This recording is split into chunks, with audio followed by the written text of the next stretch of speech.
Hey guys, आज की video में हम व्हाट इफ सीजन 1 के फर्स्ट एपिसोड के बारे में बात करेंगे। सो वीडियो को पूरा देख के चैनल को सब्सक्राइब भी जरूर कर देना। और हाँ, अगर आपको इसके बाकी के एपिसोड्स के वीडियो चाहिए तो कमेंट में जरूर बताना। चलिए अब आज की वीडियो को स्टार्ट करते हैं। तो एपिसोड की शुरुआत में वॉचर बताता है कि ये एक अनंत संभावना का प्रिज्म है जो वास्तविकताओं में फैल सकता है और मैं इन वास्तविकताओं के माध्यम से आपका मार्गदर्शन करता हूँ, इसलिए मेरे क्वेश्चन के बारे में सोचो। वैसे हमें सीरीज का नाम दिखाया जाता है। उसके बाद पृथ्वी पे जून 1943 का सीन दिखा कि नाजी सेना मतलब रेड स्कल चारों तरफ तबाही मचा के यूरोप की तरफ बढ़ने लगती है। तो सभी मित्र सेनाएं इकट्ठा होके एक नया सुपर सोल्जर बनाते हैं जिसका नाम कैप्टन अमेरिका होता है। वो सुपर सोल्जर मतलब कैप्टन अमेरिका शांति कायम करने के लिए और अपने यूनिवर्स को बचाने के लिए सर्वोच्च बलिदान भी देता है। लेकिन दूसरे यूनिवर्स में सिर्फ एक चॉइस की वजह से बिल्कुल नया सुपर हीरो बन जाता है। उसी दूसरे यूनिवर्स का सीन दिखा के एजेंट कार्टर स्टीव को थोड़ा मोटिवेट करके उसे सीरम लगाने के लिए साइंटिस्ट के पास ले जाती है। वहाँ पे स्टार्क वगैरह रेडी होकर स्टीव को सुपर हीरो वाला सीरम लगाने के लिए मशीन में डाला जाता है और प्रोसेस शुरू ही करने वाले होते हैं कि एजेंट कार्टर को रेड स्कल का आदमी भेस बदल के आया दिख के वो वहां ब्लास्ट करने वाला होता है। तो कार्टर उसे रोकने जाने ही वाली होती है कि वो आदमी वहां ब्लास्ट करके स्टीव को गोली मार के सीरम चुरा के भागने लगता है। तो एजेंट कार्टर उस आदमी को गोली मार के स्टीव रोजर के पास जाती है। तभी मशीन का पावर ड्रॉप होने लगता है। तो स्टार्क और फ्लिन स्टीव को मशीन में जाने को बोलते हैं, लेकिन वो कुछ ज्यादा ही जख्मी होने की वजह से वो उड़ भी नहीं पाता। साथ में स्टार्क और फ्लिन प्रोजेक्ट को लेकर तगड़ी बहस करने लगते हैं। तो एजेंट कार्टर खुद उस प्रोजेक्ट का हिस्सा बनने के लिए रेडी होकर वो सीरम उठा के खुद मशीन के अंदर जाती है और स्टार्क को मशीन स्टार्ट करने को बोलती है। तो फ्लिन के मना करने के बाद भी हार्वर्ड स्टार्क मशीन शुरू करके सुपर हीरो बनने की प्रोसेस शुरू करता है, जिससे सारा सीरम पेगी के अंदर जाके थोड़ी देर में मशीन बंद होती है और पेगी कार्टर बन जाती है सुपर सोल्जर, जिससे स्टीव और स्टार्क काफी ज्यादा खुश होते हैं। उसके बाद कार्टर का ब्लड निकालते निकालते सुपर सोल्जर एक लड़की बनती है। तो फ्लिन बिल्कुल भी खुश नहीं होता और वो कार्टर के साथ बहस करके उसे लगता है कि जितना भी खर्चा लगा वो सब वेस्ट गया, जिससे कार्टर बॉक्सिंग की प्रैक्टिस करके अपना सारा गुस्सा बॉक्सिंग में निकालती है। तो स्टीव उसे समझा के दोनों इमोशनल और रोमांटिक बातें करते हैं। रात को कार्टर, स्टार्क और फ्लिन रेड स्कल ने जिस चर्च से टेजरैक्ट चुराया था उसके बारे में थोड़ी बातें करके नाजिस के साथ फाइट करने के लिए कार्टर जाना चाहती है, लेकिन फ्लिन उसे सुपर हीरो नहीं मानता और वो उसे जाने से साफ मना करता है। तो कार्टर के साथ स्टार्क भी थोड़ा उदास होता है, लेकिन स्टार्क पैक लगाते लगाते कार्टर को उसको नया सूट और शील्ड देके वो टेजरैक्ट लाने भेजता है, जिससे कार्टर बहुत ही ज्यादा खुश होके फुल सिक्योरिटी के साथ झोला वो टेजरैक्ट लेके जा रहा होता है। तो उनपे कार्टर हमला करके उसके अंदर सुपर पावर होती है, तो वो बहुत आसानी से सभी सिक्योरिटी को पेलने लगती है। साथ में उन सिक्योरिटी में एक तगड़ा लोंडा होता है, तो उसे भी कार्टर प्यार से दन के देके झोला के हाथ से टेजरैक्ट लेके कार्टर फ्लिन को देती है। तो वो एकदम से शॉक होता है। तो कार्टर अब मैं कैप्टन हूँ ऐसा बोल के चली जाती है। तो स्टार्क भी खुश होता है। साथ में स्टार्क स्टीव को वॉर ज्वाइन करने के लिए एक लोहे का सूट बना के देता है और उसका नाम हाइड्रा स्टॉम्पर रखते हैं। उसी बीच बकी को पकड़ते हैं, तो उसी को छुड़वाने का प्लान स्टीव और कार्टर करते हैं, लेकिन कार्टर को स्टीव के नए सूट के बारे में कुछ भी पता नहीं होता। तो वो उसके साथ थोड़ी नॉर्मल बात करके अकेले ही बकी को छोड़ने जाती है और वहाँ पे हाइड्रा के सैनिकों को जम के दन के देके बकी और उसके साथियों को आजाद करके मुझे स्टीव ने यहाँ भेजा है और मेरा नाम कैप्टन कार्टर है ऐसा बता के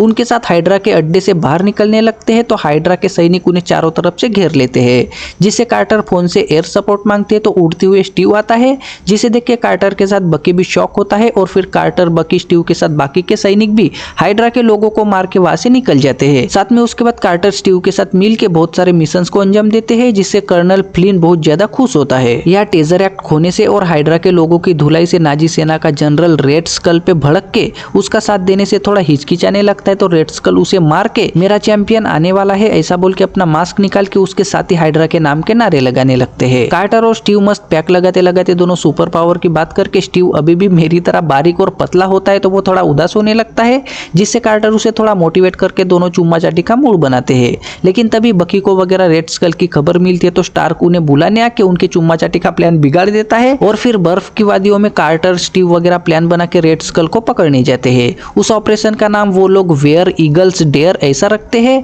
वहां पे ट्रेन आती है, तो स्टीव सूट पहन के ट्रेन के पास जाते हैं। वहीं पे कार्टर, बकी वगैरह ट्रेन के ऊपर जाके स्टीव के ऑर्डर का वेट करने लगते हैं। स्टीव ट्रेन का डब्बा चेक करके अंदर जाता है, लेकिन उसमें रेड स्कल ना होके उस डब्बे में बहुत ही ज्यादा बॉम्ब लगे होते हैं और स्टीव जैसे ही कार्टर को वगैरह बताने लगता है वैसे ही वहां ब्लास्ट होके कार्टर वगैरह ट्रेन से कूद जाते हैं, लेकिन स्टीव सूट के साथ ही नीचे खाई में गिरता है, जिससे कार्टर बहुत ज्यादा उदास होती है। तभी ऊपर से भी बर्फ गिरने लगती है। तो बकी कार्टर को शांत करा के वहां से ले जाता है। सबको लगता है कि हाइड्रा स्टॉम्पर ब्लास्ट हुआ होगा, जिससे फ्लिन स्टार्क के साथ बहस करने लगता है। तो कार्टर इमोशनल होके उसका नाम स्टीव रॉजर्स था ऐसा बोल के वहां से चली जाती है और झोला से रेड स्कल के बारे में पूछताछ करके करके कार्टर फ्लिन स्टार्क को वगैरह रेड स्कल ब्लैक फॉरेस्ट में है, उसने बार बार हमारी दुनिया को तबाह करने का प्लान बनाया है और इस बार भी वो वैसे ही कर रहा है। ऐसा बोल के मेरे साथ कौन कौन इस मिशन पे आएगा ऐसा पूछती है तो सब लोग स्टीव के लिए रेड स्कल को ठोकने जाने के लिए रेडी होते हैं। साथ में स्टार्क भी उनके साथ रेड स्कल जिस बिल्डिंग में होता है उधर जाता है। वहाँ पे कार्टर और बकी की टीम वगैरह सबको पेल के वो 2 टीम बना के अंदर जाते हैं। अंदर रेड स्कल के पास टेजर एक्ट होता है और वो एक मशीन में टेजर एक्ट को रख के उसके आदमी मशीन शुरू करते ही टेजर एक्ट की मदद से एक नया पोर्टल ओपन होने लगता है और उस पोर्टल से रेड स्कल का चैंपियन एक बहुत बड़ा ऑक्टोपस बाहर निकलने लगता है, जिसे देख के रेड स्कल हवस वाली स्माइल देने लगता है।